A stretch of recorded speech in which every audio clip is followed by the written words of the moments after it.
Uncompromising leader হিসেবে খালেদা জিয়াকে শুধু স্লোগানে রাখা হয়েছে। আমার কাছে মনে হয় বাংলাদেশের শুধু ওই আনকম্প্রোমাইজিং জায়গাটা স্লোগানে না, এটা বইয়ের ভেতর বর্ণনাটা কই?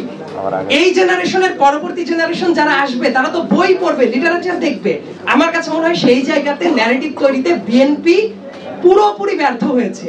এইটাই যদি অন্য কোনো দলের হতো, তারা বানিয়ে বানিয়ে যে লিটারেচারটা তৈরি করে, সেই জায়গাটা দেখা যেত যে তাদের একটা রাজনৈতিক ফাউন্ডেশন হয়ে যায়। আরেকটা জিনিস যেটা আমার কাছে মনে হয়েছে যে শুধুমাত্র বেগম খালেদা জিয়া, জিয়াউর রহমান দিয়ে কথা না, 2007 সালে 111 যখন চলে, নিউজ পেপার গুলো কোন এজেন্সির মানে চিরকুট ধরে ধরে যে নিউজগুলো করতো, সেই ন্যারেটিভ কিন্তু এখনো তরুণদের ভেতরে আছে। যখনই কোনো কথাবার্তা হয় তারা ওইটাকে টান দেয় যে ওই আমলেতে এইটা হয়েছিল।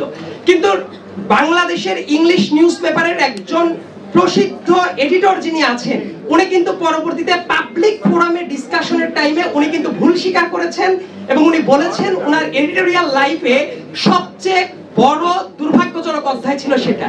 কিন্তু এই ন্যারেটিভটা যে বাজারে চলে, এইটার কাউন্টার ন্যারেটিভটা কি বিএনপির কোনো প্রচার সেল থেকে প্রচার করা হয়েছে? সেটাও কিন্তু করা হয় নাই। এই জন্য আমি বলি গ্রন্থ আড্ডা যেটা, এই আড্ডাটার পাশাপাশি আমাদের বোধহয় সামনের দিনে এই লিটারেচারটা দরকার ছিল। আমাদের বয়সী যারা আছেন, আমি 7-8 বছর ধরে যেহেতু লেখালেখি করি, একটা প্রশ্ন করা হতো যে জিয়াউর রহমানের যারা মেরে ফেললো তাদের বিচার কেন বিএনপি করতে চায় না? এইটা প্রশ্নটা খুবই জনপ্রিয় একটা প্রশ্ন তরুণদের ভেতরে।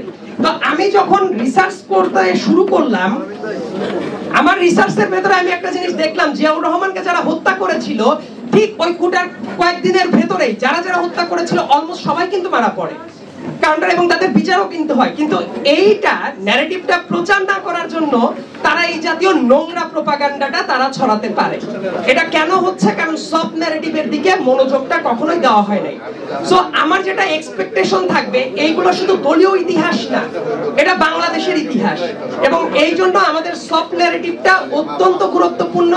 সেটার প্রয়োজনীয়তা যদি সামনেও বিএনপি বারবার করে ফেইল করে, আমার কাছে মনে হয় ওই সফট ন্যারেটিভ দিয়ে যারা ফ্যাসিবাদের দোষর ছিল তারা সেটাকে ক্যাশ করার চেষ্টা করবে।